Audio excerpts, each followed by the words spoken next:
வாசிப்போம். எசேக்கியேல் தீர்க்கதரிசன புஸ்தகம் 34 அதிகாரம் 26வது வார்த்தை. எசேக்கியேல் தீர்க்கதரிசன புஸ்தகம் 34:26. நான் அவர்களையும் என் மேட்டின் சுற்றுப்புறங்களையும் ஆசீர்வாதமாக்கி ஏற்ற காலத்திலே மழையை பெய்ய பண்ணுவேன். ஆசீர்வாதமான மழை பெய்யும். ஆமென். அல்லேலூயா. என்ன மழை பெய்யும்? ஆசீர்வாதமான மழை பெய்யும். எத்தனை பேர் விசுவாசிக்கிறீங்க? உங்க பிள்ளைகளுடைய வாழ்க்கையில கர்த்தர் ஆசீர்வாதமான மழையை பெய்ய பண்ணுவார். உங்களுடைய கையின் பிரயாசத்தில் தேவன் ஆசீர்வாதமான மழையை பெய்ய பண்ணுவார். ஊழியத்துல, இந்த ஊழியத்துல மட்டுமல்ல, எல்லா ஊழியக்காரருடைய ஊழியத்திலேயும் ஆசீர்வாதமான மழையை பெய்ய பண்ணுவார். அல்லேலூயா. ஆம். அதே நேரத்துல கர்த்தரை சார்ந்து வாழுகிற எந்த நபராக இருந்தாலும் அவங்களுடைய வாழ்க்கையில ஆசீர்வாதமான மழையை கர்த்தர் பெய்ய பண்ணுவார். அல்லேலூயா. அல்லேலூயா. கர்த்தருடைய பிள்ளைகளே நன்றாக கவனிக்கணும். ஏன் ஆசீர்வாதமான மழையை கர்த்தர் பெய்ய பண்ணுகிறார்? அதே நேரத்துல சொல்லுகிறார், நீ எப்படி இருப்பாய்? ஆசீர்வாதமாய் இருப்பாய் என்றெல்லாம் கர்த்தர் சொல்லுகிறார். எனக்கு அன்பான தேவனுடைய பிள்ளைகளே, ஆசீர்வாதமான மழையை ஏன் பெய்ய பண்ணுகிறார்? யார் மேல பெய்ய பண்ணுவா அப்படின்னு கேட்டீங்கன்னா, வாசித்து பார்க்கும் பொழுது வேதம் சொல்லுகிறது. ஆதியாகமத்தின் புஸ்தகம் 22ஆம் அதிகாரம் 18வது வசனத்தை வாசித்து பார்க்கும் பொழுது அங்கே ஆபிரகாமை பார்த்து கர்த்தர் சொல்லுகிறார், நீ என் சொல்லுக்கு கீழ்ப்படிந்தபடி என்னால் உன் சந்ததிக்குள் சகல ஜாதிகளும் ஆசீர்வதிக்கப்படும் என்றும் என் பேரில் ஆணையிட்டேன் என்று கர்த்தர் சொல்கிறார். அல்லேலூயா. அல்லேலூயா. என் பேரில் ஆணையிட்டேன் என்றும் கர்த்தர் சொல்லுகிறார். ஒரு மனிதனை ஆசீர்வதிக்க முடியவே முடியாது. அப்ப ஆசீர்வாதம் எங்கிருந்து எப்படி வருகிறது என்று பார்க்கும் பொழுது, அப்ப அந்த ஆசீர்வாதம் நமக்கு வந்து சேர வேண்டுமே ஆனால் நாம் எப்படி இருக்க வேண்டும் என்று பார்க்கும் பொழுது, ஆபகுக் தீர்க்கதரிசன புஸ்தகம் 3ஆம் அதிகாரம் 17-18 வசனங்களை வாசிக்க கேட்போம். ஆபகுக் 3ஆம் அதிகாரம் 17-18 வசனங்களை வாசிக்க கேட்போம். அத்திமரம் துளிர் விடாமல் போனாலும், திராட்சை செடியில் பலன் இல்லாமல் போனாலும், ஒலிவ மரத்தில் பலனற்று போனாலும், வயலில் தானியத்தை விளைவிக்காமல் போனாலும், இடையில் ஆட்டு மந்தைகள் இல்லாமல் போனாலும், தொழுவத்தில் மாடுகள் இல்லாமல் போனாலும், நான் கர்த்தருக்குள் மகிழ்ச்சியாயிருப்பேன். அல்லேலூயா. என் ரட்சிப்பின் தேவனுக்குள் களி கூறுவேன். முதலாவது இருக்குதோ இல்லையோ, இல்லைன்னு வச்சுக்கோங்களேன், இருந்தாலும் எப்படி இருக்கணும்? மகிழ்ச்சியா சந்தோஷமா இருக்கணும். ஆனா இல்லைனாலும் என்ன செய்யணும்? நல்ல சந்தோஷமா இருக்க கற்றுக்கொள்ள வேண்டும். அல்லேலூயா. ஆனா வேதம் என்ன சொல்லுகிறது? அதை ஆகாய் தீர்க்கதரிசன புஸ்தகம் 2ஆம் அதிகாரம் 19வது வசனத்தை வாசித்து பார்க்கும் பொழுது, நல்ல கவனிங்க, 2 வாக்கியமும் ஒன்னா தான் வரும். களஞ்சியத்தில் இன்னும் விதை தானியம் உண்டோ, திராட்சை செடியும் அத்தி மரமும் மாதளம் செடியும் ஒலிவ மரமும் கனி கொடுக்கவில்லையே, நான் இன்று முதல் உங்களை ஆசீர்வதிப்பேன் அப்படின்னு சொல்லி தைரியமா சொல்றார். அப்போ மகிழ்ச்சியா இருந்தா ஆண்டவர் என்ன செய்கிறாரா? நம்மை ஆசீர்வதிக்கிற தேவன். ஒன்றுமே இல்லை, ஒண்ணுமே இல்லை, நம்ம வீட்டுக்குள்ள எதுவுமே இல்லாத ஒரு சூழ்நிலையில மகிழ்ச்சியா இருக்க முடியுமா? முடியாது. மகிழ்ச்சியா இருக்க முடியுமா? முடியாது, முடியாது. ஆனா தீர்க்கதரிசி என்ன சொல்லுகிறார்? நான் கர்த்தருக்குள் எப்படி இருப்பேன்? மகிழ்ச்சியாக இருப்பேன், நான் மகிழ்ந்திருப்பேன். ஏன் மகிழ்ச்சியாக? அப்ப அவருக்கு என்ன வந்துச்சு அப்படி மகிழ்ச்சியாக இருக்கிறதற்கு? வீட்டுக்குள்ள ஒண்ணும் இல்ல, ஆடு மாடு ஒண்ணும் தொழுவத்துல இல்ல, அத்தி மரம் திராட்சை செடி ஒண்ணுமே இல்ல, நத்திங். களஞ்சியத்தில் விதை தானியமும் இல்ல, ஒண்ணுமே. எங்க பார்த்தாலும் சாப்பிடுறதுக்கு ஒண்ணும் இல்ல, சாத்தியக்கூறுகள் எதுவுமே இல்லாத இருக்க இவன் எப்படி மட்டும் இந்த ஆபகுக் மட்டும் எப்படி மகிழ்ச்சியாக இருக்கிறாரா? ஒண்ணுமே இல்லை, ஆனாலும் கர்த்தருக்குள் நான் எப்படி இருப்பேன்? ஆமா, வேதம் என்ன சொல்லுகிறது? நல்ல கவனிங்க. கர்த்தர் தந்த சந்தோஷம் இன்னைக்கு நம்ம எல்லாத்துக்குள்ளேயும் இருக்கிறது. இதெல்லாம் இந்த உலகத்துல அத்தி மரம், திராட்சை பழம், அப்புறம் மாதுளம் செடி, ஆடு மாடு எல்லாமே அது உலக பிரகாரமான ஒரு ஆசீர்வாதம் இல்லையா?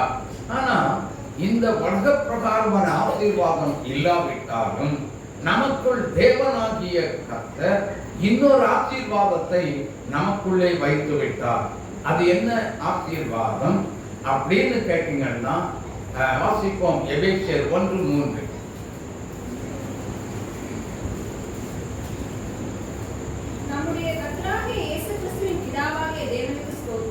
நம்முடைய பிதாவாகிய தேவனுக்கு ஸ்தோத்திரம். அவர் கிறிஸ்துவுக்குள் உன்னதங்களிலே ஆவிக்குரிய சகல ஆசீர்வாதங்களினாலும் நம்மை ஆசீர்வதித்திருக்கிறார். ஆமென். அப்போ இந்த ஒரு விசுவாசம் நமக்குள்ளே வந்தால் இது நிமித்தம் தான் ஆபகுக் தீர்க்கதரிசி என்ன சொல்லுகிறார்? கர்த்தர் என்னை உன்னதங்களிலே சகல ஆசீர்வாதத்தினால் என்னை ஆசீர்வதித்து விட்டார். ஆகவே ஆபகுக் சொல்லுகிறது, உலகத்துல எனக்கு ஒண்ணுமே இல்லாவிட்டாலும் நான் கர்த்தருக்குள் மகிழ்ச்சியாய் இருப்பேன், என் தேவனுக்குள் களி கூறுவேன் என்று சொல்லுகிறார். அந்த ஆத்மரிங்க பார்க்கலாம்.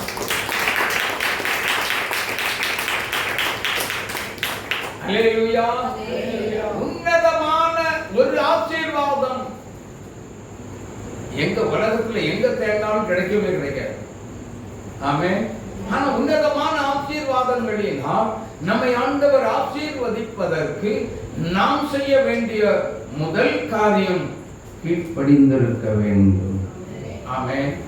எல்லாரும் பக்கத்தில் இருக்கவங்களை பார்த்து சொல்லுங்க, உன்னதமான ஆசீர்வாதம் உங்களுக்கு வேணுமா? கர்த்தருக்குள் கீழ்ப்படிந்திருங்க.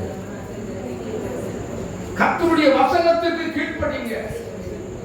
தேவனுடைய சத்தத்தை கேட்பதற்கு உண்மையாக இருங்க. ஆமென். தேவனுடைய கட்டளை படி நடப்பதற்கும் செய்வதற்கும் உண்மையுள்ள பிள்ளைகளாக இருங்க. அல்லேலூயா, அல்லேலூயா. நம்ம அதனாலதான் ஃபெயிலியர் ஆகும்.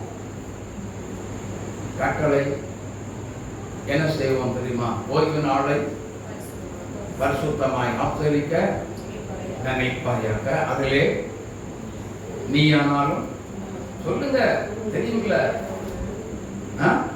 உன் குமாரன் ஆனாலும், உன் குமாரத்தி ஆனாலும், உன் வேலைக்காரன் ஆனாலும், உன் வேலைக்காரி ஆனாலும், உன் மிருக ஜீவன்கள் ஆனாலும், உன் வாசல்களில் இருக்கிற அந்நியனானாலும், எங்க உங்க வீட்டுக்குள்ள இருக்கவங்க தான் வேலை செய்யக்கூடாதுன்னா, உன் வீட்டு வாசல் இருக்க அந்நியனா இருந்தாலும் கூட என்ன செய்யக்கூடாது?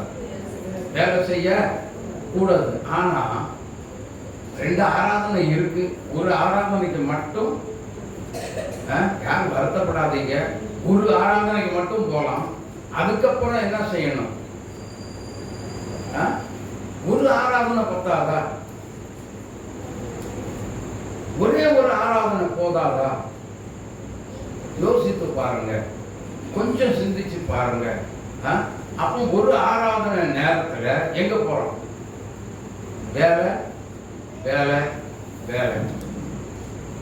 இன்னைக்கு அப்படித்தான் நம்ம, அதாவது ஓய்வு நாளை பரிசுத்தமாய் ஆசரிக்க நினைப்பாயாக, அதுல நீ ஆனாலும் ஒரு வேளையும் சும்மா இருந்தா பரவாயில்ல, எங்க வேலைக்கு போகாத. அது ஆசீர்வாதத்தை கொண்டு வரணும்னு நினைக்காதீங்க, கொண்டே வராது. ஆமென் ஆமென். அப்போ நான் எதுக்குங்க வேலைக்கு போகணும்? வேலைக்கு ஒரு ஆராதனை தான் நான் போறேன், நான் இப்ப ஆராதிக்க வந்துட்டேன்ல அப்படின்னு நம்ம சொல்லுவோம். அப்ப நானும் எங்கேயே போறோம்? ஊழியக்காரனா இருக்கிறேன் நானும், உங்களை மாதிரி நானும் எங்கேயே போலாம்ல? யோசித்து பாருங்க. எதுக்காக நம்ம போறோம் வேலைக்கு? பணத்தை தேடி தான் போறோம். பணம் பரலோகம் கொண்டு போகாது, செல்வம் பரலோகத்துக்கு கொண்டு போகாது. அது அழிந்து போகக்கூடிய ஒன்று. அழிந்து போகிறதை தேடாமல் நித்தியத்துக்கானதை நாம் தேடும் பொழுதுதான் கர்த்தர் உன்னதங்களின் ஆசீர்வாதத்தினால் நம்மை நிறைத்து ஆசீர்வதிக்கிறார். கர்த்தர் இயேசுவை மகிமைப்படுத்துகிறார். ஹல்லேலூயா ஹல்லேலூயா. எனக்கன்பான தேவனுடைய பிள்ளைகளே, உன்னதமான ஆசீர்வாதம் சும்மா ஒண்ணு வந்துடாது. ஓய்வு நாளை பரிசுத்தமாய் ஆசரித்தால் மட்டும். ஹல்லேலூயா ஹல்லேலூயா. எனக்கு அன்பான தேவனுடைய பிள்ளைகளே, இந்த நாட்களில் நாம் கர்த்தருக்குள் மகிழ்ச்சியாக இருந்தாலும், தீர்க்கதரிசி சொல்றார், ஆடு இல்லாட்டாலும் பரவாயில்ல, மாடு இல்லாட்டாலும் பரவாயில்ல, எது இருந்தாலும் இல்லைன்னாலும் பரவாயில்ல. நான் வேதத்தை அன்னைக்கு முழுதும் படிச்சுட்டு பாதி ஆராதனை விட்டுட்டு எங்க போறேன்? வேலைக்கு போயிட்டு அடுத்த ஆராதனைக்கு வந்துடுறேன் அப்படின்னு சொன்னாலும், நான் கர்த்தருக்குள்ள மகிழ்ச்சியா இருந்தாலும் இந்த ஆசீர்வாதம் ஒருபோதும் வருவது சாத்தியக்கூறு இல்லை. நாமே ஏன் ஓய்வு நாளை பரிசுத்தமாய் ஆசரிக்க நினைக்கிறேன். வேலை வேலை வேலை வேலை. எங்கேயாவது டூர் போனா போயிடுவோம். எங்கேயாவது கல்யாண வீடு இருந்தா உடனே ஓடி போயிடும். அங்க அதுக்கு தான் இன்னைக்கு முக்கியத்துவம் கொடுக்கிறோம். கர்த்தருக்கு நமக்கு ஜீவன் புதிதா இந்த நாளை தந்தாரே, புதிய ஜீவனை தந்தாரே, புது பலன் தந்தாரே, நல்ல சுக வாழ்வை தந்தாரே. அந்த ஆண்டவருக்கு நம்ம என்ன செய்யறது இல்லை? நன்றி செலுத்த தேவ சமூகத்துக்கு வருவதற்கு அவ்வளவு கஷ்டமா இருக்கு. ஆனால் வேதம் என்ன சொல்லுகிறது? சங்கீதம் 122 முதலாவது வசனத்தை வாசித்து பாருங்கள். கர்த்தருடைய ஆலயத்துக்கு போவோம் வாருங்கள் என்று அவர்கள் எனக்கு சொன்ன போது எப்படி இருந்தேன்? சிலருக்கு துக்கமாக இருக்கும்போது தோன்றுகிறது.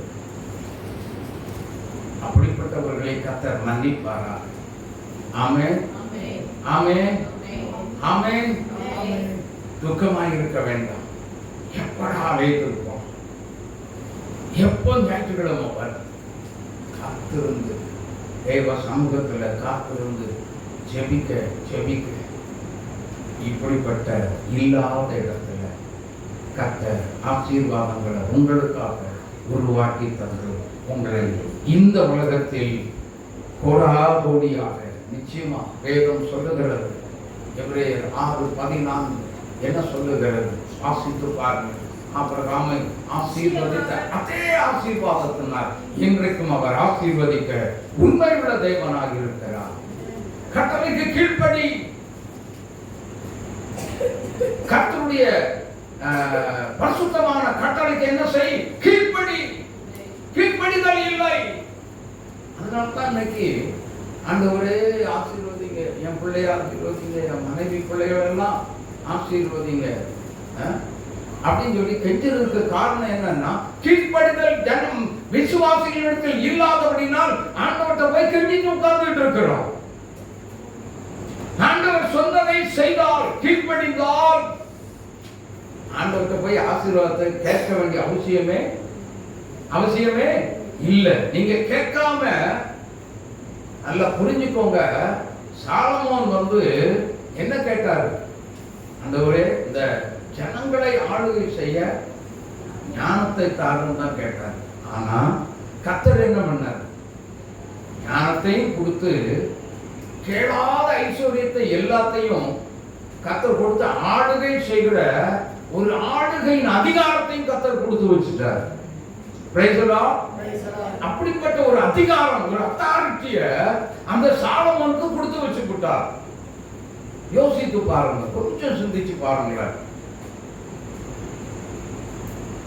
எனக்கு அன்பான தேவனுடைய பிள்ளைகளே, கேளாத ஒரு ஐஸ்வர்யத்தை தானா கொடுக்கிற தெய்வம் தான் நல்ல தெய்வம். அப்படிப்பட்ட நல்ல தெய்வம் தான் நம்முடைய ஆண்டவர். ஆனா ராத்திரி எல்லாம் கெஞ்சி ஆசீர்வதியும் சொல்லி காலையில நீ வேலைக்கு எந்திரிச்சு சர்ச்சுக்கு போறதை விட்டுட்டு நீ வேலைக்கு நீ காலையில எந்திரிச்சு போனீங்கன்னா உன்னை எப்படி ஆசீர்வதிப்பார் ஆண்டவர்? ஆமென். எப்படி ஆசீர்வதிக்க முடியும்? கொஞ்சம் யோசித்து பாருங்க. கர்த்தருக்கு நாம் அவருடைய வார்த்தைக்கு, அவருடைய வாக்குத்தத்தத்திற்கு, அவருடைய கட்டளைக்கு நாம் முன்னுரிமை கொடுத்து கர்த்தரை தேடுவோம். கர்த்தர் நிச்சயம் நம்மை ஆசீர்வதிப்பாரே. ஆமென், ஆமென், ஆமென். எனக்கு அன்பான தேவனுடைய பிள்ளைகளே, கொஞ்சம் யோசித்து பாருங்க. அப்படி மகிழ்ச்சியாக இருந்தா என்ன நடக்கும் தெரியுமா? வாசிங்க ஏசாயா 35:1. ஏசாயா 35:1. வனாந்தரமும் வறண்ட நிலமும் மகிழ்ந்து கடுவெளி கழிந்து. அந்த ஸ்பீடா போறீங்கன்னு நினைக்கிறேன். வனாந்தரமும் வறண்ட நிலமும் மகிழ்ந்து முதல்ல மகிழ்ச்சியாக இருக்கும். கடுவெளி கழிந்து. ஒரு நிமிஷம். வனாந்தரமும் வறண்ட நிலமும் முதல்ல என்ன செய்யுமா? அது எப்படி மகிழுது? அப்ப அதுக்கு என்ன வந்துச்சு? யாராவது தண்ணியை கொண்டு ஊத்திட்டாங்களா? வனாந்தரத்துல மழை பெய்து பெருவெள்ளம் ஓடி போச்சா? நாலு வரைக்கும் சூரியனையும் வெப்பத்தையும் தான் ஐயா பார்த்தேன். இன்னைக்கு தான் என்ன பண்ணுச்சு? இன்னைக்கு தான் பெருவெள்ளமே இந்த வனாந்தரத்துக்குள்ள வந்துருச்சு அப்படின்னு சொல்லி அது என்ன செய்யுது சொல்லுங்க? மகிழ்ச்சியாக இருக்கிறது. அப்போ வனாந்தரம் மகிழ்ச்சி அடைவதற்கு சில காரியங்கள் கர்த்தர் செய்கிறார் என்று சொன்னா, வனாந்தரமும் வறண்ட நிலமும் மகிழ்ந்து கட்டும்படினா என்ன? தண்ணீரே காணாத ஒரு இடம். தண்ணீர்னா ஈரப்பதமே காணாத ஒரு இடம். அதுல நீங்க கால் வச்சீங்கன்னா என்னடா இந்த சுடுது அப்படிங்க. ஐயோ, இந்த இடத்துக்குள்ள இருக்க முடியலையே, நடக்க முடியலையே, கஷ்டமா இருக்க என்றெல்லாம் சொல்லுவீர்கள். கொஞ்சம் சிந்திச்சு பாருங்க. அப்ப அப்படிப்பட்ட இடத்துக்குள்ள போறதுக்கு நம்ம விருப்பப்படுவோமா? அங்கேயும் அந்த இடத்துக்கு போனா மனுஷன் வெந்து பிரியாணி மாதிரி மாறி இருக்கும். வேண்டாம், இந்த இடமே வேண்டாம், நீ அங்க போகாத என்றெல்லாம் சொல்லி எச்சரித்து விடுவார்கள். ஆமே, அப்படிப்பட்ட ஒரு இடம்தான் கடுவெளி. அந்த கடுவெளிக்கு என்ன நடக்குது பாத்தீங்க? புஷ்பம்னா என்ன? பூவை போற பூத்து செழித்து புழுங்கும் கரந்தட்டி. அந்த மாதிரி தான், நல்லா புரிஞ்சுக்கோங்க, அந்த மாதிரி தான் கர்த்தருக்கும் அவருடைய வார்த்தைக்கும் அவருடைய கட்டளைகளுக்கும் அவருடைய சத்தத்துக்கும் உண்மையாய் செவி கொடுக்கிற பிள்ளைகளுடைய வாழ்க்கை இப்படித்தான் செழிக்கும். ஹல்லேலூயா.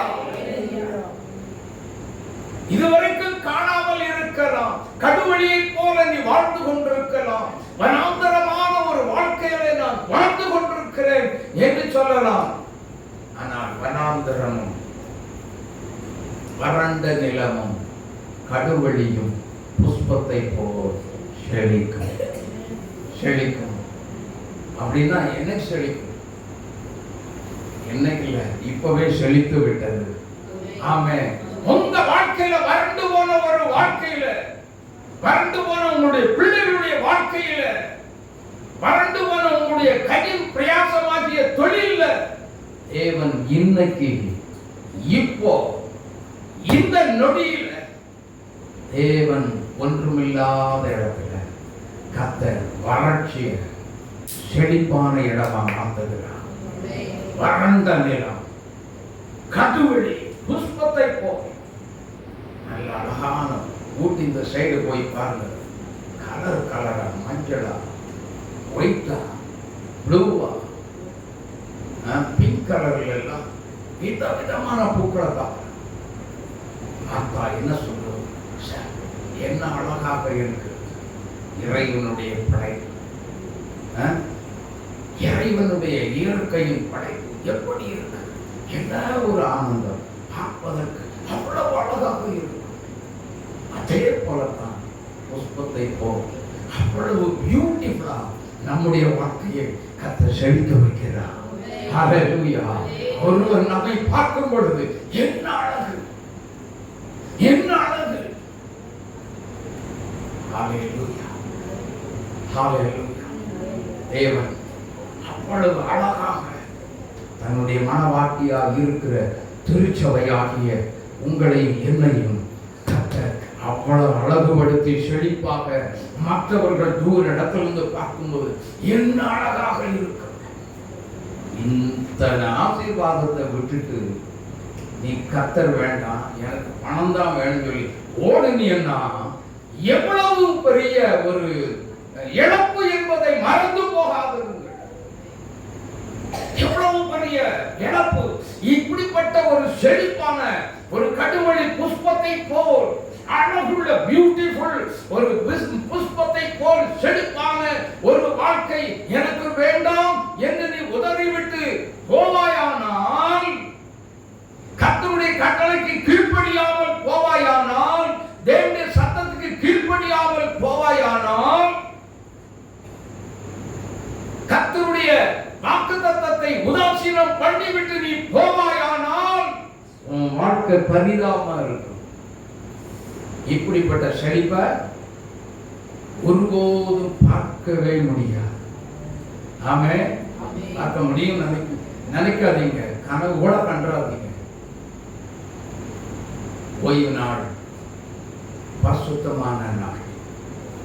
அந்த ஓய்வு நாளை பரிசுத்தமாய் ஆசரித்தார்.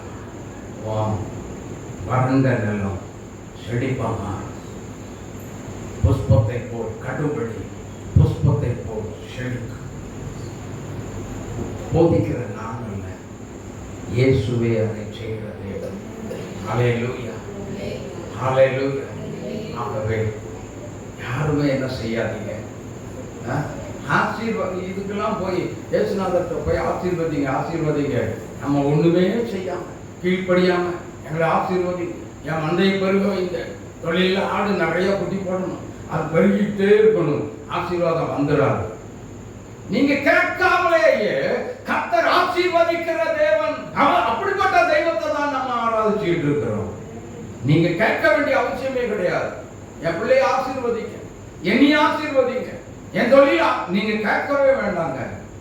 கர்த்தருடைய வசனத்துக்கு கீழ்ப்படிந்தால், தேவனுடைய வசனத்துக்கு கீழ்ப்படிந்தால், கர்த்தருடைய கட்டளைக்கு கீழ்ப்படிந்தால், கர்த்தருடைய ஆசீர்வாதம் உங்க வீட்டுக்குள்ள அழகுள்ள ஆசீர்வாதமும், மற்றவர்கள் புகழக்கூடிய ஒரு ஆசீர்வாதமும், என புரியாத ஒரு ஆசீர்வாதமும் நம்முடைய வீட்டுக்குள்ளே, நமக்குள்ள, நம்முடைய பிள்ளைகளுக்குள்ள, நம்முடைய தொழில எத்தனை சூனியம் வச்சுட்டு போட்டோம், எத்தனையோ மாந்திரீகம் பண்ணி வச்சுட்டு போட்டோம். அதை தாண்டி உள்ள கர்த்தருடைய செழிப்பு உள்ளவர்கள் அல்லேலூயா, அல்லேலூயா.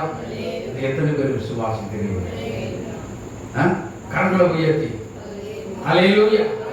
நம்பணும், விசுவாசித்து ஆண்டவரே இந்த வார்த்தையின்படி என்னை ஆசீர்வதித்தீரே, உமக்கு ஸ்தோத்திரம் என்று நாம் இருதயத்தில் கை வச்சு என்ன செய்யணும்? சொல்ல வேண்டும், அனுதினமும் சொல்ல வேண்டும். அதே நேரத்தில் கீழ்ப்படிய கற்றுக்கொள்ள வேண்டும். ஆபிரகாம இதனால தான் கர்த்தர் ஆசீர்வதித்தார். எதனால? அந்த ஆதியாகமம் 22ஆம் அதிகாரம் 3வது வசனத்தில் இருந்து 18 வசனத்தையும் உங்க வீட்டில் போய் நீங்க படிச்சு பார்த்தீங்கன்னா நல்ல தெளிவா தெரியும். ஈசாக்கை பலி செலுத்த போகிறார். ஈசாக்கை பலி செலுத்த போகிற ஆபிரகாம் போறார். வேலைக்காரனை கூட்டிட்டு போறார். கழுதையில சேனம் வச்சு எல்லாரும் போயிட்டே இருக்கிறாங்க. நடந்து அதிகாலையில். ஆனா ஆண்டி வேலை பையன் கேட்கிறான். குறிப்பிட்ட இடம் வந்த உடனே ஆபிரகாம் தன்னுடைய மகன் ஈசாக்கு கழுதையில் வைத்திருந்த பொருட்கள் எல்லாவற்றையுமே கொண்டு போறாங்க. ஆனா ஆண்டி வழியில ஆண்டி வேலை ஈசாக்கு கேட்கிறாரு. அந்த மகன் கேட்கிறார், அப்பா அப்பா எல்லாமே இருக்குப்பா, கத்தி இருக்கு, கட்டை இருக்கு, நெருப்பு இருக்கு, ஆனா வலிக்கான ஆட்டுக்குட்டி எங்கப்பா இருக்கு? வலிக்கான ஆட்டுக்குட்டி எங்கப்பா? அவர் சொல்லுகிறார், தகப்பனுடைய உள்ளம் எப்படி இருந்திருக்கும்? நீ கர்த்தரோட பேசின ஒரு வார்த்தை என்னன்னா, ஆபிரகாமே நீ உன் புத்திரனாகிய ஈசாக்கை நான் காண்பிக்கும் தேசத்தின் மலையில் ஒன்றில் கொண்டு போய் நீ என்ன செய்? பலி செலுத்து என்று சொல்லுகிறார். ஆனால் மகன் கேட்கிறான். இப்படி கேட்கும் பொழுது தகப்பனுடைய உள்ளம் கொஞ்சம் அந்த ஆபிரகாம் இருந்த இடத்துல அப்படியே எடுத்து வெளியே இப்படி வச்சுட்டு நம்மை கொண்டு வச்சு பாருங்க, நம்முடைய உள்ளம் எப்படி இருக்கும்? தான் பிள்ளைக்காக பரிதவித்து கண்ணீரோடு கடந்து போகும் இல்லையா? யோசித்து பாருங்க. ஐயோ, என் பிள்ளை கொடுத்த, நான் பிள்ளை இல்லாத 100 வயது வரைக்கும் நான் குழந்தை இல்லாமல் இப்பொழுது ஆண்டவர் கேட்கிறார். வேண்டாம் வெறுப்புக்காக நான் கொடுக்க ஆபிரகாம் போனதே இல்லை.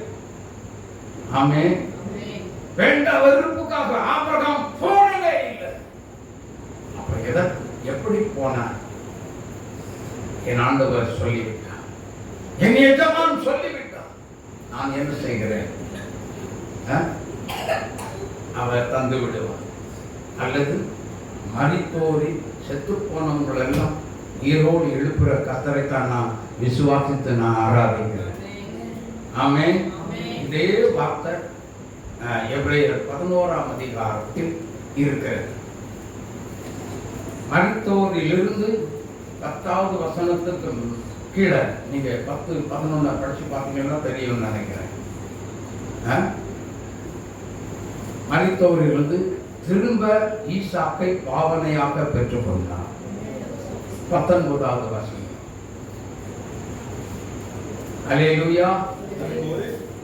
ஈசாக்கினிடத்தில் சந்ததி விளங்கும் என்று அவனோடே சொல்லப்பட்டிருந்ததே. இப்படிப்பட்ட வாக்குத்தத்தங்களை பெற்றவர் மரித்தோரில் இருந்து எழுப்ப தேவன் வல்லவராய் இருக்கிறார் என்று எண்ணி தனக்கு இருந்த ஒரே பேரானவனை பலியாக ஒப்பு கொடுத்தார். மரித்தோரில் இருந்து பாவனையாக திரும்ப பெற்றுக்கொண்டான். கரந்தட்டி இயேசுவை மகிமைப்படுத்துவோம். கொடுத்தது யாருங்க? ஹலோ, கொடுத்தது யாரு? கொடுத்தவர் அவருதான். அவர்தான் கேட்கிறார். அவர் தானே கேட்கிறாரு. குழந்தையே கொடுக்க மனசு இல்லாதவங்க மனுஷன் நம்ம இருதயத்தை கேட்டா கொடுக்க முடியும், கொடுப்போமா? யோசித்து பாருங்க. அவர் வேற எதையுமே நம்மகிட்ட கேட்கல. இதுவரைக்கும் ஏதாவது கேட்டிருக்கிறாரா? பிராணத்தையோ நகையோ போட்டிருக்கியா? நகை கொத்து கொத்தா போட்டிருக்கியா? கொடுத்துருப்பா. கேட்டாரா? கேட்க. கோடீஸ்வரன் மாதிரி உன்னை ஆசீர்வதிச்சிருக்கிறான, 1 கோடி எனக்கு கொடுன்னு சொல்லி கேட்டாரா? கேட்கல. கார் பங்களான்னு சொல்லி நீ வச்சிருக்கிறிய, உன் காரை எனக்கு கொடுத்துருன்னு சொல்லி கேட்டாரா? இல்ல. அதையும் கேட்கவே இல்லை. அப்போ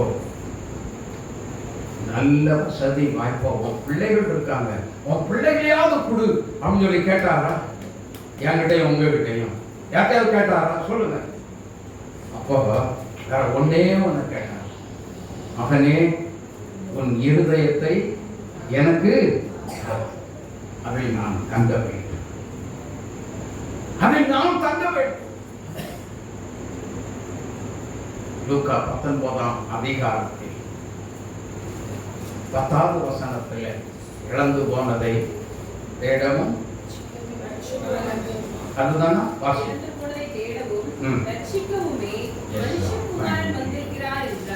கீழே அவர்கள் இவைகளை கேட்டுக்கொண்டிருக்கையில் அவர் எருசலேமுக்கு சமீபித்திருந்தபடியினாலும் தேவனுடைய ராஜ்யம் சீக்கிரமாய் வெளிப்படும் என்று அவர்கள் நினைத்தபடியினாலும் அவர் சொல்லுவாரு, இன்று இந்த வீட்டுக்கு. அது எத்தனாவது வசனம்? இயேசு அவனை நோக்கி, வசனத்தை சொல்லு, 9வது வார்த்தை. இயேசு அவனை நோக்கி, லூக்கா 19:9. இயேசு அவனை நோக்கி, இன்றைக்கு இந்த வீட்டுக்கு எப்படி வந்துச்சு? எங்க எப்படி வந்தது? சும்மா வந்துச்சா? சும்மா வந்துச்சா? இல்ல இல்ல, என் வீட்டுல ரட்சிப்பு வரணும்னு சொல்லி சபையில் போய் கேட்டுட்டா இருந்தான். இல்ல, இயேசுவை பார்க்க வேண்டும். ஒரே தாக்கம், ஒரே ஏக்கம், நான் இயேசுவை பார்க்க வேண்டும். இருதயத்தின் சிந்தனைகளை அறிந்து அவன் ஓடி போய் அங்க வரான்னு சொல்லி கேள்வி ஓடி போய் நல்ல உயரமான இடத்துல போய் என்ன பண்ணா, மரத்துல ஏறி உட்கார்ந்துருக்கான். இங்க பாருங்க, இயேசுநாதர் வரா, ஒரு டீம் வந்துகிட்டு இருக்கு, பெரிய கூட்டம் வந்துகிட்டு இருக்கு. இயேசுநாதர் ஜனக்கூட்டத்துக்குள்ள வராரா அல்லது முன் வரிசையில ஜவான் மாதிரி வராரா அப்படின்னு சொல்லி சகையுக்கு புரியல. இப்படி பார்க்குறா, அவரா இவரா அவரா அவரா இப்படியா அங்க பின்னாடி வந்துட்டு இருக்கிறாரோ, இல்ல ஜனத்தின் நடுவில் வந்துட்டு இருக்கா. ஒண்ணுமே இயேசு யாருன்னு தெரியல. ஏன் தெரியல? என் கூட்டத்தை நடுவில் இயேசு நடந்து வர்றத பார்த்துட்டு தானே இருக்கிறான். ஆனா ஏன் தெரியல? உன் மாம்ச கண்ணால இயேசுவை பார்க்கவே முடியாது. ஆமென். நீ மாம்சத்தின்படி இயேசுவை பார்த்துடலாம் அப்படின்னு நினைச்சா நடக்காத ஒன்று. ஆனா இயேசு சகையை கண்டார். அல்லேலூயா. இயேசு என்ன பண்ணார்? சகையை கண்டு என்ன சொன்னார்? சகையை சீக்கிரமா இறங்கி வா, இன்றைக்கு நான் உன் வீட்டில் என்ன செய்ய போறேன், அங்க போறேன். என்ன ஒரு அன்பு, என்ன ஒரு வாசம். இயேசுவின் அன்புக்கு ஈடு என உலகத்தில் உண்டா? இதே மாதிரி தான் நீங்க இருதயத்தில் வாங்கித்தா போதும், கர்த்தர் சொன்னதை செய்தா போதும். இதை செய் என்று சொன்னால் நீங்க அதை செய்தால் போதும், கீழ்ப்படி என்று சொன்னால் கீழ்ப்படிந்தால் போதும். அடுத்த நொடியில நம்ம வீட்டுக்குள்ள ஆசீர்வாதத்தை யாரும் கேட்க வேண்டிய அவசியம் இல்ல, தானா உங்களை தேடி வரும். ஆமென், ஆமென். இதையாவது அப்படி கேட்க மாட்டீங்களா? கேட்பீங்களோ? இவங்க கேட்க மாட்டோம்னு சொல்றவங்கள கரங்களை வைத்து அல்லேலூயா சொல்லுங்க. ஒருத்தரும் கிடையாது. கேட்காதீங்க, கேளாமலேயே கீழ்ப்படிங்க. கீழ்ப்படிஞ்சாத்தான் ஆசீர்வாதம், இல்லைன்னா இல்ல. நீங்க கேட்டா வராது. அது எப்படி கேட்டா எப்படி கேட்பீங்க? எப்படி கேட்கணுங்கிறதே முதல்ல தெரியாது. எப்படி கேட்கணும் அது தெரியுமா உங்களுக்கு? மத்தேயு 21:22 படிச்சு பாருங்க. எப்படி கேட்கணும்னு சொல்லி இயேசு கிறிஸ்து சொல்லுகிறார். இன்னொருத்தர் யோவான் 14:14 படிச்சு பாருங்க. மேலும் நீங்கள் விசுவாசம் உள்ளவர்களாய் ஜெபத்திலே எவைகளை கேட்பீர்களோ அவைகளெல்லாம் பெற்றுக் கொள்வீர்கள். யோவான் 14:14. என் நாமத்தினாலே நீங்கள் எதை கேட்டாலும் அதை நான் செய்வேன். ஒரு குருடன், கரடி குருடன் இயேசு போகிறான்னு சொல்லி கேள்விப்பட்ட உடனே, இயேசுவே தாவீதின் குமாரனே எனக்கு இறங்கும் என்று கூப்பிட்டான். சும்மாரா பக்கத்துல சும்மாரா. அவன் விடவே இல்லை. முன்னே காட்டும் பின்னும் மறுபடியும் சத்தமா சொல்றான், இயேசுவே தாவீதின் குமாரனே எனக்கு இறங்கும். இந்த கூக்குரல் ஆண்டவருடைய காதில் விழுந்த உடனே அவர் நின்றார். திரும்பி பார்க்கிறார். என்ன சொன்னார்? நான் உனக்கு என்ன செய்ய வேண்டும் என்று இருக்கிறார். ஆண்டவரே, நான் பார்வை அடைய வேண்டும். நான் என்ன செய்யணும்? உன் விசுவாசம் இருக்குதாப்பா? இருக்குது. போ, எழுந்து போ, பார்வை அடைவாயா. ஆமென். உன் விசுவாசத்தின்படி உனக்கு. இப்ப நான் சொல்ற கிறிஸ்தவர்கள் விசுவாசிகள் என்று சொல்லுகிறோம்.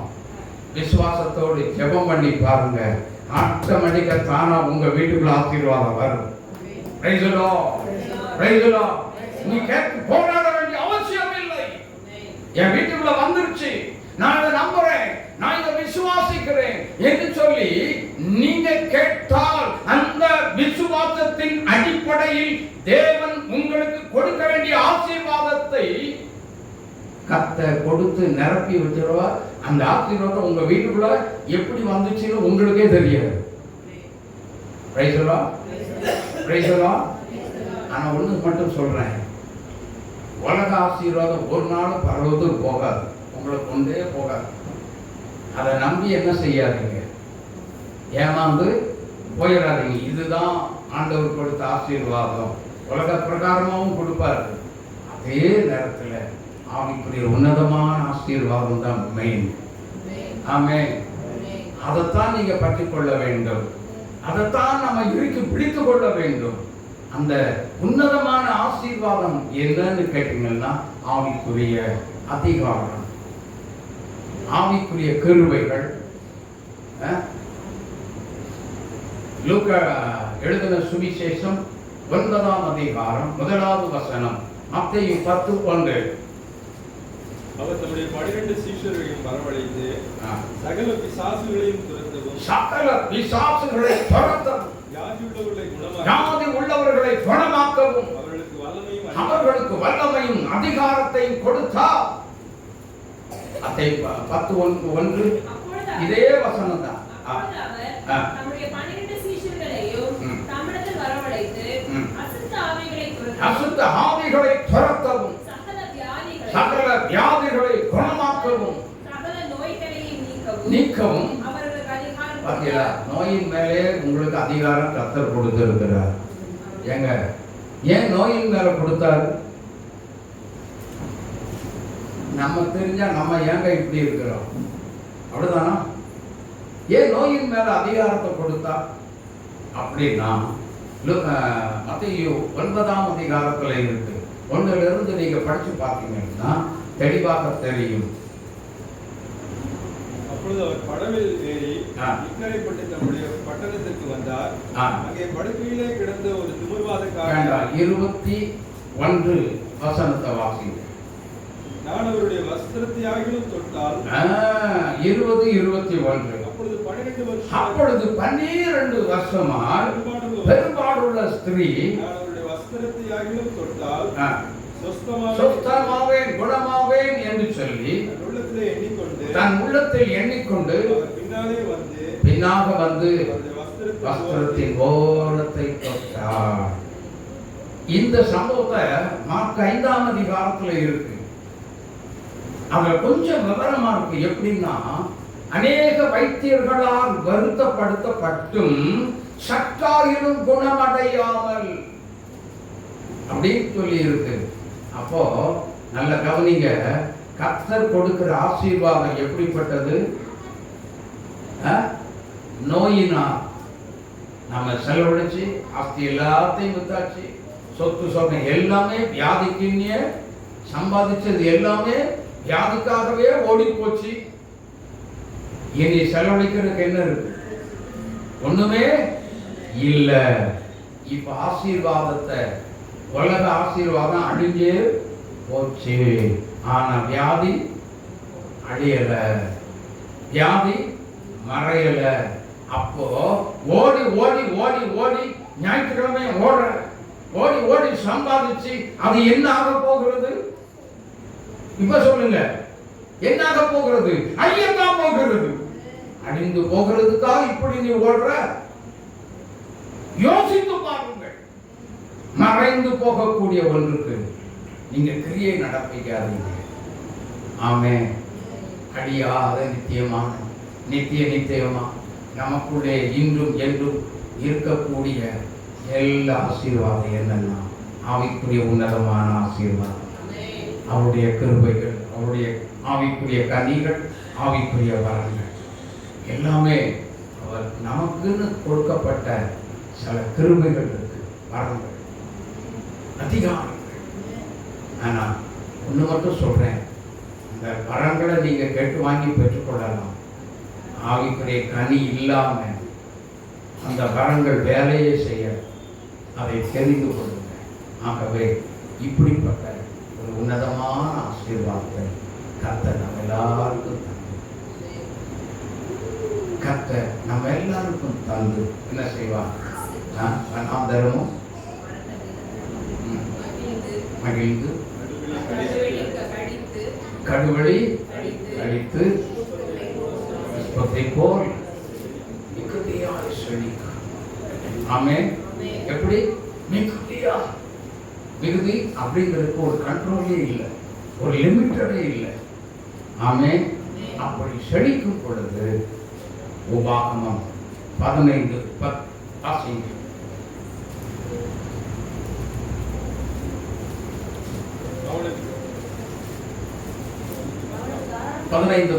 அவளுக்கு தாராளமாய் கொடுப்பாயாக. Yes. அவளுக்கு கொடுக்கும்போது உன் இருதயம் விசனப்படாதிருப்பதாக. அது நிமித்தமாக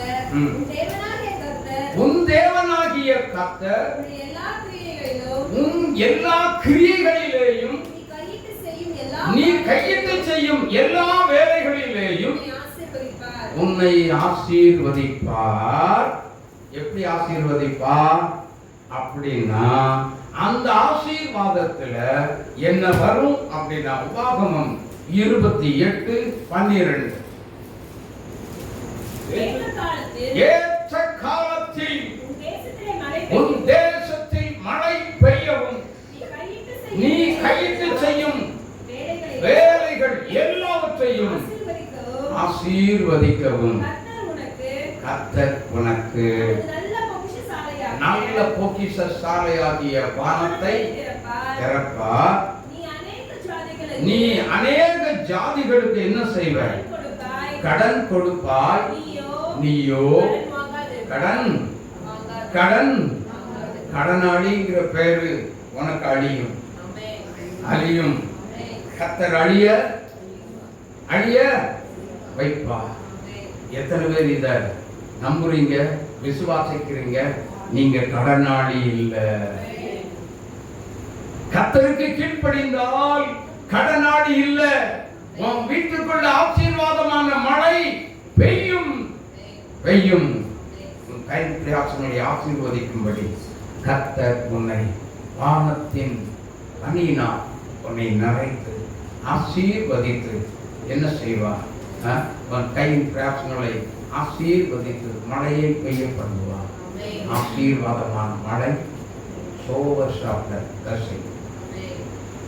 ஏமா எல்லாரும் எழுந்திருக்க, அப்படியே நாம் எழுந்திருக்க. ஹல்லேலூயா. ஹalleluya. இயேசுவே. ஏசா கதறி அழுதான். என் தகப்பனே என்னையும் ஆசீர்வதியும் என்று கதறினான், அழுதான். ஓ என்று கதறி அழுதான். இரக்கமுள்ள தகப்பன் மறுபடியும் அவனை கூப்பிட்டு ஆசீர்வதித்தார்.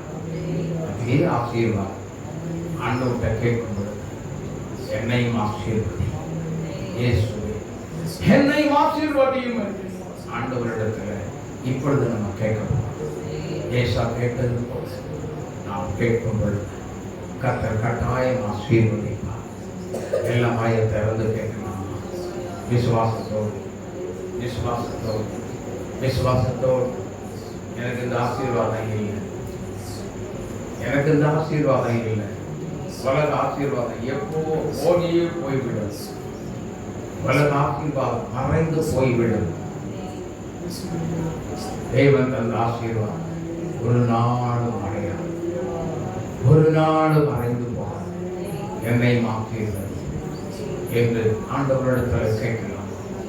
ஏசா கேட்டது போல என்னை ஆசீர்வதி சொல்லுங்க. உங்க வார்த்தைக்கு கீழ்ப்படுகிறேன், உங்க வார்த்தைக்கு கீழ்ப்படுகிறேன். என்னை ஆசீர்வதிங்க, என்னை ஆசீர்வதிங்க. மற்றவர்கள் என்னை பார்த்து உம்முடைய நாமத்துக்கு உம்முடைய நாமத்தை புகழ்ச்சியாய் பேசுகிற வரைக்கும் அந்த அளவுக்கு என்னை ஆசீர்வதிங்கப்பா.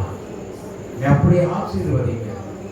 அடுவடை புஷ்பத்தை போல் பூத்து செழிக்கும், மிகுதியாய் செழிக்கும். அது பூரித்து ஆனந்த கடிப்பாய் பாடும் என்றெல்லாம் சொல்லி இருக்கிறீர்கள்.